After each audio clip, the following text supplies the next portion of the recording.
네, 안녕하세요. IR 전문법인 마르키티의 박철순입니다. 자, 오늘 10월 15일이죠. 자, 오늘 이번 주 두 번째 거래일이 시작이 됐습니다. 자, 먼저 전일 미국 증시 상황과 그리고 현재 국내 증시 상황도 살펴보고요. 특징적인 섹터가 또 어떤 기업들이 있는지 한번 살펴보도록 하겠습니다.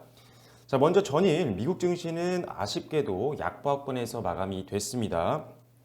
자, 일단 미국과 중국 무역 협상에 대한 기대감이 약간은 하락을 하면서 이런 것들이 실망 매물을 출현을 시켰고요. 이런 것들로 인해서 뭐 다우존스나 나스닥 그리고 S&P 500 지수 모두 다 하락 마감하는데 영향을 줬다라고 보시면 될 것 같습니다.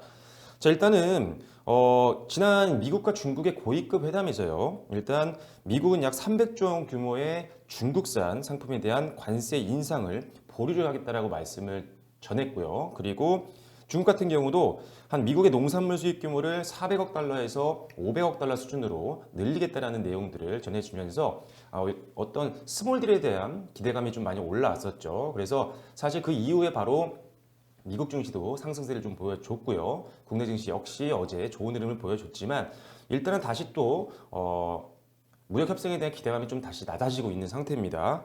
자, 계속적으로 지난 방송에서도 말씀을 드렸다시피 지금 현재 부분 합의를 어느 정도 이뤘다는 점에 대해서는 굉장히 긍정적이지만요. 일단 합의의 서명을 직접적으로 한 것도 아니고요.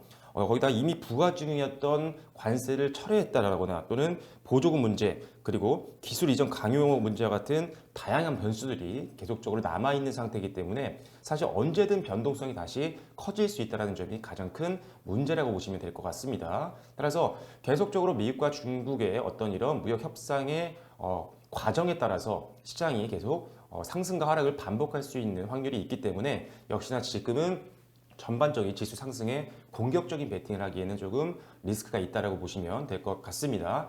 자, 그러다 보니까 일단 우리 증시 같은 경우는 다행히 소폭 상승 흐름을 보여주고 있습니다. 국내 증시 지금 코스피 같은 경우는 0.21% 정도 오르고 있고요. 코스닥 같은 경우도 0.48% 정도 내외를 상승하면서 지금 움직임이 지속이 되고 있는데 자, 일단은 아직도 안심할 수 있는 상황은 아니라고 다시 한번 말씀을 드리겠습니다. 철저하게 지금은 리스크 관리가 그 어느 때보다 중요한 시즌이고요. 자, 거기다가 지금 실적 시즌이 계속적으로 진행이 되고 있는 상황이기 때문에 사실 지금 실적에 따라서 주가의 향방이 계속적으로 엇갈리고 있는 상태입니다. 실적이 좋지 않은 기업들은 낙폭을 굉장히 늘리고 있는 상황이고요. 좋은 실적들을 발표하고 있는 기업들은 역시나 시장에서 굉장히 관심이 몰리고 있는 상황이다라고 보시면 될 것 같습니다.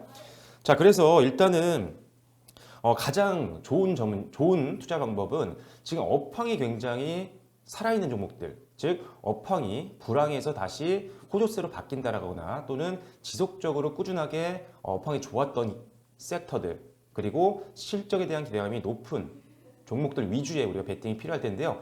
자, 계속적으로 동일한 업종들을 제가 말씀을 드리고 있습니다. 올해 가장 핫했던 5G 관련된 종목들은 여전히 관심이 좀 필요하다고 보시면 될 것 같고요. 자, 그리고 배터리 관련된 종목들도 마찬가지입니다. 그리고 최근에 업황이 굉장히 개선되고 있는 반도체라든지 또는 OLED 관련된 종목들도 상당히 괜찮습니다.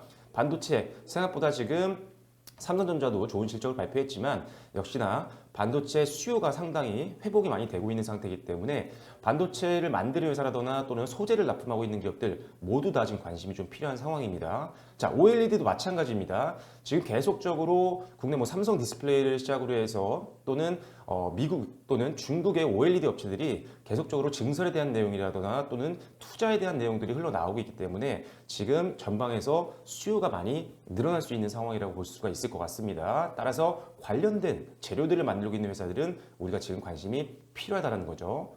실제로 지금 반도체 관련된 소재 기업들이나 OLED 관련된 소재 기업들이 최근 공시만 보더라도 수주가 최근에 하반기 들어서 굉장히 많이 늘어나고 있는 상태입니다. 자, 수주가 늘어난다는 것은 직접적으로 실적에도 영향을 줄 수 있다는 부분이겠죠. 따라서 방금 말씀드렸던 뭐 반도체나 OLED, 5G, 배터리, 카메라 정도는 여러분들이 관심이 필요하고요. 추가적으로 조선 업종들에 대한 관심도 여전히 필요하다는 점 참고를 해주시면 좋을 것 같습니다. 자, 그렇다면 오늘 좀 특징적인 섹터를 좀 봐야 될 것 같은데요. 자, 일단은 오늘 사실 현대차, 기아차 이런 완성차 업체들 장 초반에는 조금 그래도 상승 흐름을 보이다가 조금씩 하락세로 전환을 하고 있는 모습이 포착이 되고 있습니다. 보합권에서 지금 움직임을 보여주고 있는데요. 자, 악재가 하나가 있었죠. 자, 사실 완성차 업체들 3분기 실적에 대한 리스크가 그렇게 많지 않았습니다. 하지만 지금 악재가 하나가 나왔죠. 자, 지금 현대기와 기아차가요, 세타2 엔진 품질 관련 이슈로 실적 악화가 전망이 되고 있습니다. 지금 품질에 대한 문제가 미국에서 생겼죠. 자, 그래서 현대차 같은 경우는 품질 관련된 충당금으로 약 9천억 원 정도를 손실을 볼 것으로 예상하고 있는데 이것을 3분기 실적에 반영을 한다라고 했습니다. 기아차도 마찬가지입니다.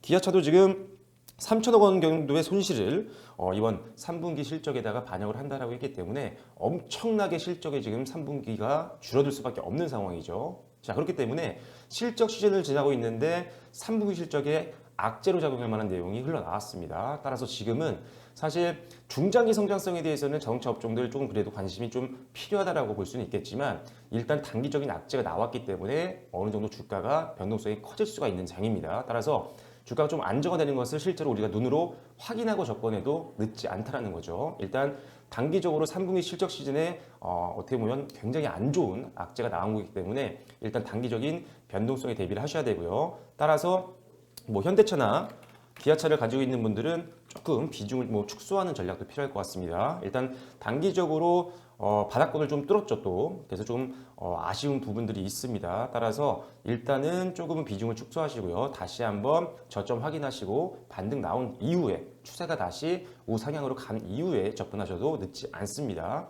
다만 일단 긍정적인 부분도 있습니다. 왜냐하면 잠재되어 있던 리스크가 이번에 부각이 됐기 때문에 어떻게 보면 이 리스크가 좀 해소가 된 거죠. 따라서 단기적으로는 악재일 수 있지만 앞으로 중장기적으로는 리스크가 어느 정도 해소가 됐기 때문에 성장에 대한 기대감을 조금은 가질 수도 있을 것 같습니다. 다만 지금 단기적인 매물 출회에 대한 부분들이 걱정이 되기 때문에 그리고 실적이 좋지 않기 때문에 조심을 하자라는 관점에서 오늘 현대차와 기아차를 한번 설명을 드려봤습니다. 하지만 중장기적으로는 조금 관심이 필요한 상황이긴 합니다. 하지만 단기적으로는 철저하게 리스크 관리 중요하게 생각을 하셔야 된다는 점 염두에 두시고 대응을 해주시면 좋을 것 같습니다. 자, 지금은 여전히 마찬가지입니다. 실적 시즌입니다. 실적만 보시고요. 지금 미국과 중국의 무역 협상 그렇게 녹록하지 않습니다. 아직 해결해야 할 사람들이 너무 많습니다. 따라서 언제든 주가 빠질 수 있는 상황이기 때문에 여러분들 철저한 리스크 관리 그리고 실적 위주의 베팅 그리고 업황에 살아나고 있는 앞서 말씀드렸던 그런 섹터들 위주의 베팅이 중요하다는 점 다시 한번 염두에 두시고 이번 주도 수익을 좀 많이 내실 수 있었으면 좋겠습니다. 자, 오늘 이제 생생 주식 시장을 통해서 뭐 시황과 그리고 특징적인 섹터를 한번 살펴봤는데요.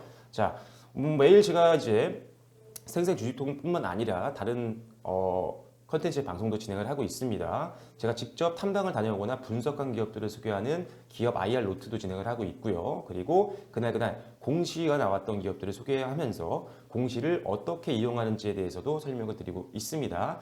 여러분들께 도움이 될 만한 내용들 많이 준비하고 있으니까요. 앞으로도 많은 관심 부탁드리고 좋아요와 구독도 부탁드리도록 하겠습니다.